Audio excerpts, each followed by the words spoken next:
Ladies and gentlemen, welcome back. I'm our banner pilot, and I'm red today. Um, I like to switch it up a little bit, change the lighting here and there. Actually, by the looks of the camera, that's a little orange in here, but no biggie. I figured out why I couldn't listen to my audio yesterday, and it's for a very, very dumb reason. Um, Turns out I didn't change uh, my soundbar output. So yeah, basically my soundbar was muted the entire time. So now the audio is good on my end, and hopefully it'll be better on your guys' end too. Um, we're gonna see how it goes. You guys probably might not even be able to hear me, but I'm doing this in one go. It's late, and yeah. On the input latency's not. I did start up another file last night, just to kind of figure out where to go. Yeah. So our file is the top one. The bottom one is just figuring out what's up next. Um. Yeah. Oh, I didn't bring this up yesterday, but when we scanned something yesterday, I noticed that there was a little Samus icon or whatever that popped up down here. And I didn't realize this, but it turns out those are actually currency that you can use in the extras menu. So as you can see, we got one down here. We'll be getting a lot more of those just as we play. But essentially, you can use those to unlock concept galleries, bonus galleries, soundtracks, friend vouchers, although friend vouchers and the Wii Connect 24 is no longer a thing. Nintendo Wii stuff, as far as like the connectivity goes, it went away. I want to say around 2012, maybe a little bit later than that. But yeah, Nintendo Wii's are pretty much offline systems nowadays, which is why I highly recommend if you do get one, give it a mod. I mean, mine's modded right now. That being said, I am actually using the disc. I'm not, you know, I'm not gonna say mod it to go and get like games or whatever. If you do, that's on you. But there's so much that you can do with a Nintendo Wii. Um, After you mod it, you can turn it into a DVD player, which nowadays doesn't seem that exciting. But you basically open up this system, and you have such an awesome set of things that you can do with it. It really is a whole new, or it gives it a whole new life. Anyway, we talked to this guy. We're gonna jump down here. We are not gonna speak to people because people are gross.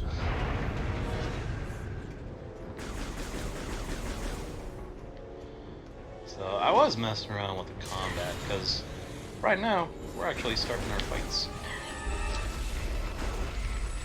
So those turrets that shot at us earlier actually helped us out here, which is kind of nice.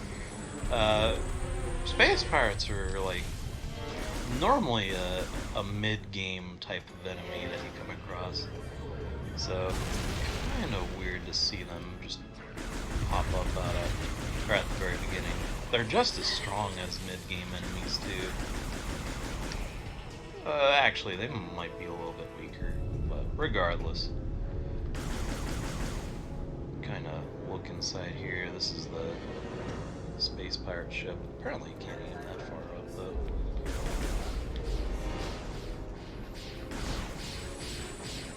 Got some of these guys, and I apologize if you get or if there's distractions during this video. My cat's actually joining me this time, chilling out in the room. I might need to let her out here and there, depending on what she's in the mood for. Alright, so I messed up with this guy last night. I think I can see him. Oh, no. Oh. I let him die again. Oh no. That's okay though, because last night I was really mean. I actually shot him and he flew on in. I didn't realize you're supposed to shoot that and it closes it down. Um, yeah, that was brutal. Poor guy. Sorry, dude. Tried to save you. But I guess that's how we roll. Alright, there's something that we gotta activate. Nope. This is closed down. You can see Samus's eyes in this mode. Okay, maybe we do have to go back here. There's probably a... Oh, yeah. I remember that. So the pirates are here stealing power cells and stuff. I don't remember what the reasoning for it was, but yeah, we gotta stop them.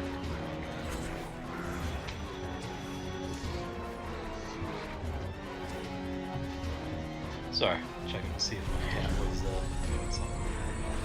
Anyway, that guy is carrying a little power cell, which we gotta get back.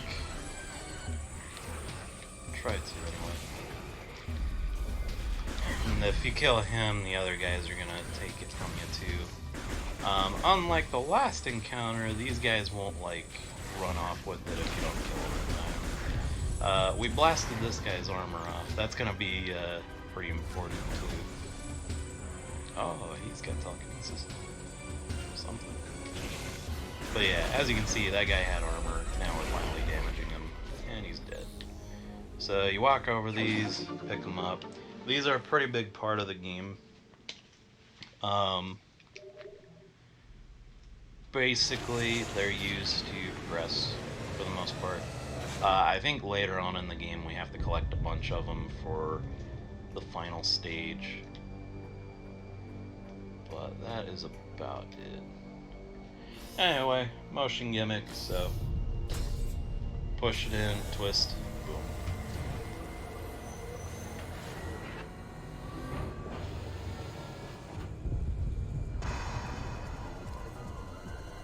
Now we got a bunch of these little guys.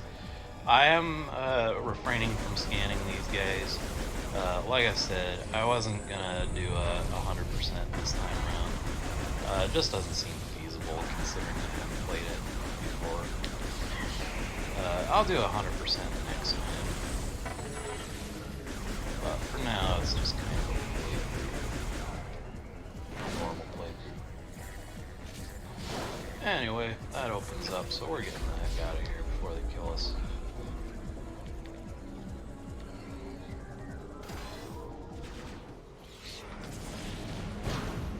Pretty basic stuff, nothing too crazy. We do get an energy tank right off the bat though, which I thought was kind of weird.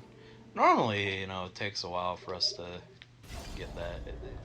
Usually you get to the first main area of the game.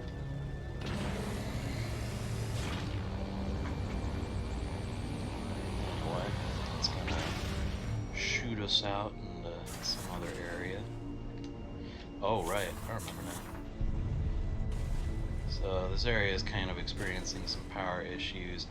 We are going to hop up into this thing, hopefully. Maybe not.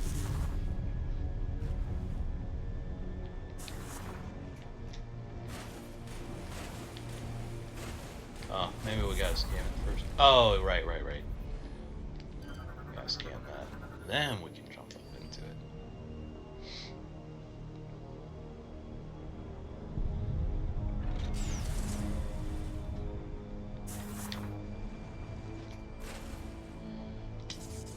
Bit of input delay, but that's alright.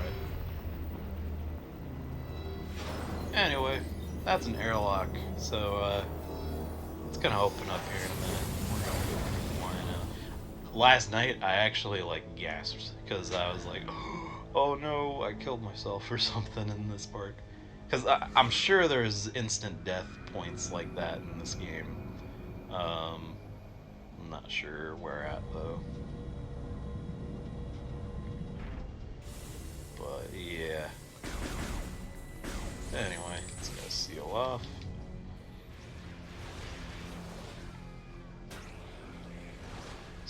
bit of Gandrea there. And the lone GF trooper. Galactic Federation, by the way. So it pointed out that these are kind of important. Basically, this is our way of getting a new item, or their way of explaining, hey, this is a new item area. So I find this game kind of unique for the Metroid series because not only do you have like a majority of your items already equipped. You know, you've got the charge beam, you've got the morph ball and the morph ball bombs right off the bat. You know, you're pretty much good to go from the get-go. The only thing you're really missing is missiles. And like I said, you get an energy tank so quickly in this game. Ooh, oh, okay. Which is kind of cool. I really wasn't expecting that. And then later on, I figure out that you get another one pretty quick too. So we might get 100% energy tanks in this run. We'll see though. I know this game doesn't have really big areas. Like, the main gimmick of this game is that, you know, apart from the motion controls, is also going from planet to planet. That was something that was introduced in Metroid Prime Hunters, but unfortunately I can't really show that off. Anyway, right here we got the missiles. So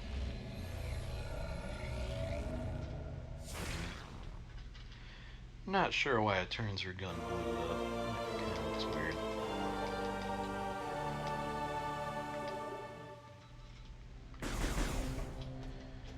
But yeah, we're able to progress now. But anyway, like I was saying, technically the planet traveling started up in Metroid Prime Hunters. I can't show that game off though because it is a DS game, and unfortunately I don't really have a way to record my DS software, or my DS games. I could technically use an emulator if I wanted to, but let's be real, that's not really something I want to do.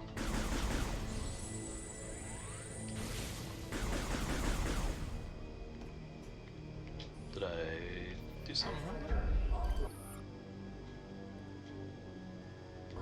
Use terminal to open doors. Well, that is the terminal, isn't it?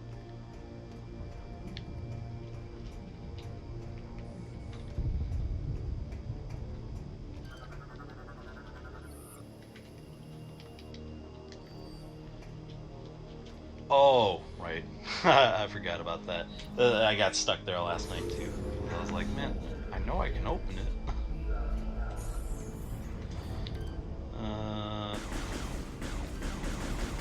Targeting gimmick.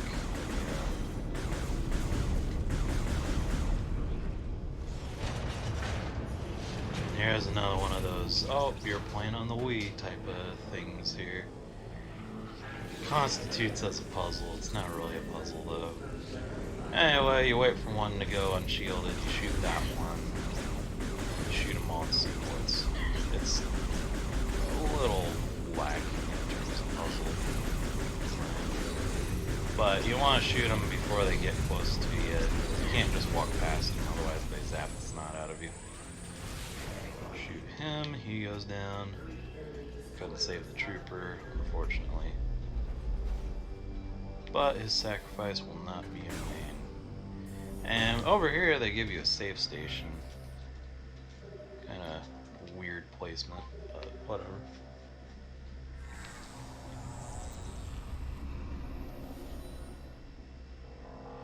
Trying to keep an eye on my cat. I don't want her chewing on cords or anything. I know I bring that up a lot, but it really is like a struggle sometimes. She's young, so I can't blame her too much, but yeah, training her has become quite the challenge.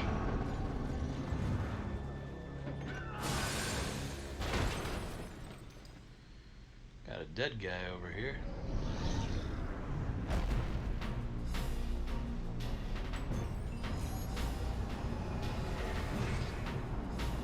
So that right there is another gimmick that we're gonna come across soon enough. Probably not in this episode, but we'll see. Anyway, we got a boss fight here, right off the bat.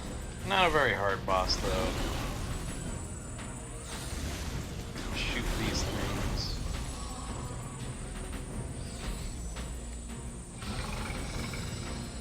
And I forgot what we were supposed to do. Oh, right, we're supposed to shoot that. Those knock his armor off eventually.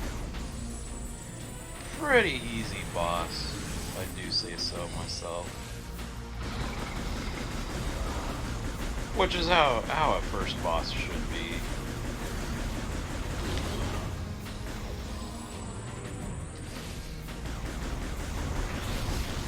Oh! Wasn't expecting that. Normally just the purple balls. And his back is exposed. All you gotta do is charge shot it.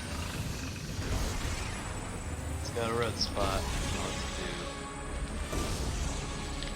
I wish I could get a lock on. Oh, well, he just brought on his own demise there. But yeah, that's some kind of space pirate. I think it's an Omega pirate from the first game. I'll be sure to scan one next time. Because it won't be the only time I see this kind of enemy.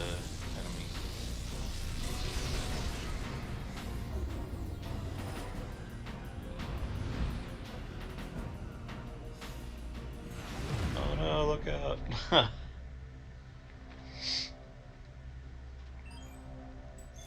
But anyway, as I was saying, another gimmick that they're going to show us here in a little bit is our gunship actually has a lot more functionality in this series. So instead of just being like our save station, an ammo health refill station, oh, we got a gold token. Basically, it's also able to help us out, like on missions and stuff. You can straight up have this thing fly in and do like a bombing run. It's only useful for certain or for like a select few areas, but it is kind of cool to see it when it actually happens. But anyway, here's the planet traveling stuff. It's gonna show us a couple spots we can land. This is pretty basic. This is what happens when you zoom into a planet. It'll show you like one little spot you can go to. But eventually we're going to get 4 planets to look at, so... I really wish I could do the Metroid Prime stuff. I'll find a way to do it. I might just bust down and do an emulator or something like that. I have the game, the physical game and stuff. Yeah. Because I do feel like that's a pretty important one. It's going to be awkward as snot playing it on a computer, though. That definitely is revolving around using the stylus and stuff. It can probably be played with a controller, but yeah, I don't know, there's some things that are a little weird with it.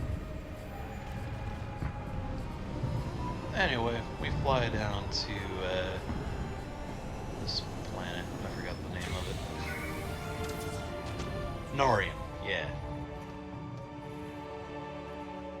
Stand to, Samus. Our situation doesn't look good. The pirate attack has knocked out our generators and disabled the planetary defense system. This cannon was our only weapon capable of taking out orbiting ships. We need you and the other hunters to get the generators back online and restore power to the cannon so we can repulse this assault. I'm uploading the generator coordinates to you now. Good hunting. They're kind of like the clones from Star Wars, honestly. The only difference being they're not going to shoot you in the back. They aren't programmed that way. Anywho, for our first little, this is kind of a mini area. I would still say this is like, you know, learning the basics of the game. We're gonna go a little bit longer here. The video's 20 minutes long so far. I think we can do a little more. I'll at least get the grapple lasso here. Another motion gimmick in this game.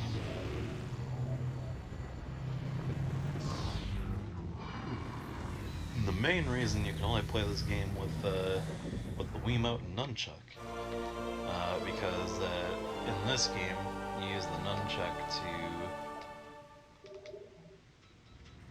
to use your lasso. So you'll lock onto things and then you'll basically rip them away or something like that. You'll see. It's kind of neat. It's a little finicky though with this.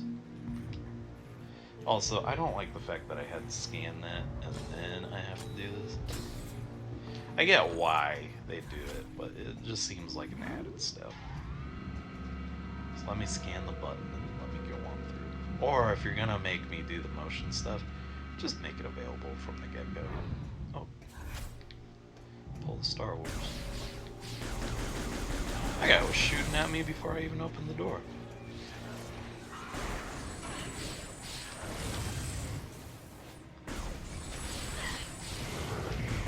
Kind of brushing through this, not really worrying about damage or anything. Honestly, you don't really have to worry about damage this early in the game.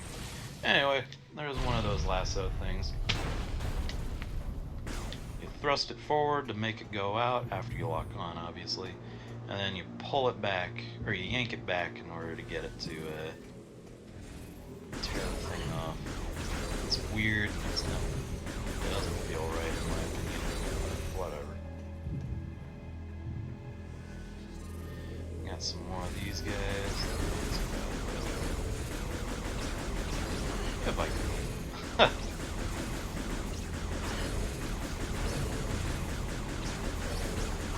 Or they can just straight away give up on their shielding. Honestly, that was kind of nice of them. Okay. Oh, right.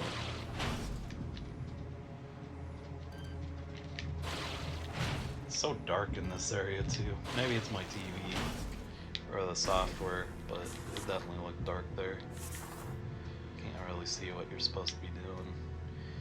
This is the end area for this particular planet. Norian is not very big at all. You're not really doing a lot here. Got an E-tank right here. Like I said, right off the bat, just kind of throwing it out at you. I mean, it's cool. It's just kind of unexpected too. Look. Oh, never mind. That's where we came from. Anyway, they want you to wait for these to get pushed out, and then we continue onward. Once they retract. Just roll as fast as you can. Almost makes you wish that you had the boost ball. I don't even think that that's a thing in this game. Or if it is, it's not used very often. Oh, that was one of my guys. Doesn't really matter anyway.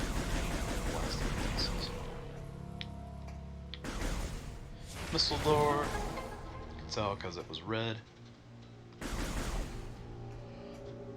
And this reveals a map station. Now, honestly, you don't need map stations. They're kind of just optional. But for this game, you're going to see me go into them a lot more. Just makes my life a little bit easier. Map's pretty similar to how the other games were. Oh, I guess I exited out of it. They're pretty similar to, or it's pretty similar to the other two games. But I feel like it does it a little bit better, because I think in this one you can put little place markers and stuff. But it is what it is. I don't really mind the Prime,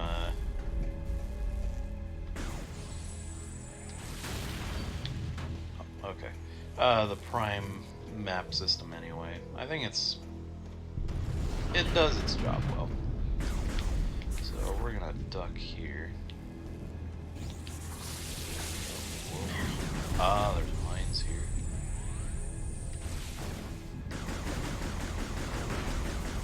Just keep that in mind if you ever do play this. Another missile door. Kind of blazing through here. After this part, I don't really know what's coming up next.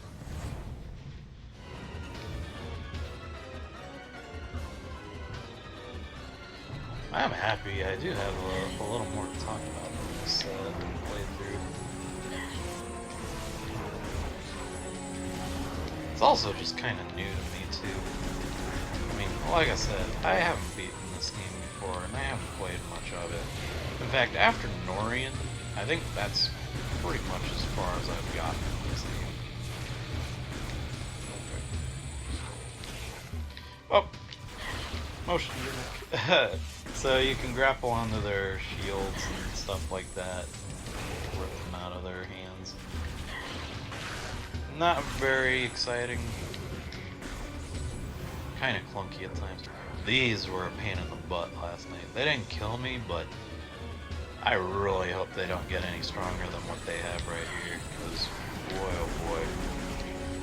Flying units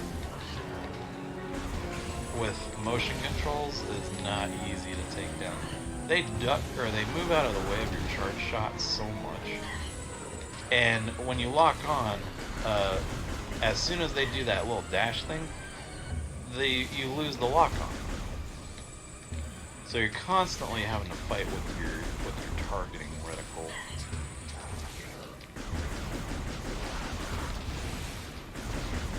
It's a small complaint from me, personally, but I can't be the only one who's had that issue.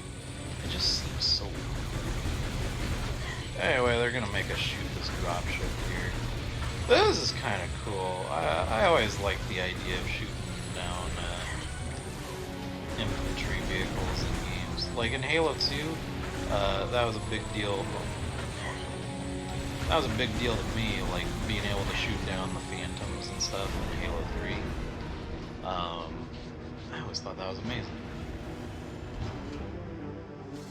Anyway, cool little cutscene here.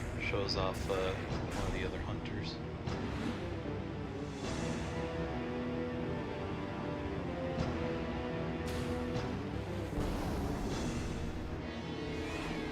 Little Rundus here to save the day.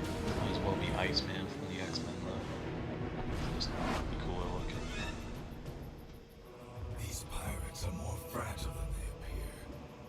I just received word that the Federation is allowing all bounty hunters to use ship command devices. You should now be able to remotely command your ship and land it here. Don't forget to perform suit maintenance and data backup if you need. Generator A is just through those doors. While you head that way, I'll activate the generator on the west side. Between the two of us, this should be a breeze. Well, bye. So yeah, he pointed out the first instance of us getting to use our ship outside of just using it as a save station. You can move it from one part of the area to the next. This mode right here is specifically for this. Basically it works like a scan visor, except it can only be used in specific areas like this. Not gonna lie, the ship's kind of underutilized in this game. It's cool that we finally have the option to use it, but yeah, that's pretty much it. Also, I don't think I pointed this out last time, but Samus's gunship is different in this game. Not a bad thing. I mean, it looks cool. One of the cool things you can do with the tokens that you get for scanning vehicles and stuff, or scanning stuff, is you can get like a little emblem up here. If I can jump up here. You can get like little car stickers and stuff on your ship that pop up here. And you can also unlock a little bobblehead you can put inside of your ship too. So when you go into the ship, you know, you got that little guy staring at you. But we're gonna save here, and we're going to call it quits for today, because this video is at the 30-minute mark. They keep it from getting too boring. I'd rather not keep you guys for too long. But when the ship is here, you can pop into it, you know, look around and stuff like that. I think the bobblehead pops up like right here. But neat stuff. I also just thought of this too. There's cool little things you can do with this. So it's kind of like a telephone thing for games like Silent Hill Shattered Memories, and there's other games with this thing too. But this is basically like a cell phone that you can input, you know, different numbers and stuff into.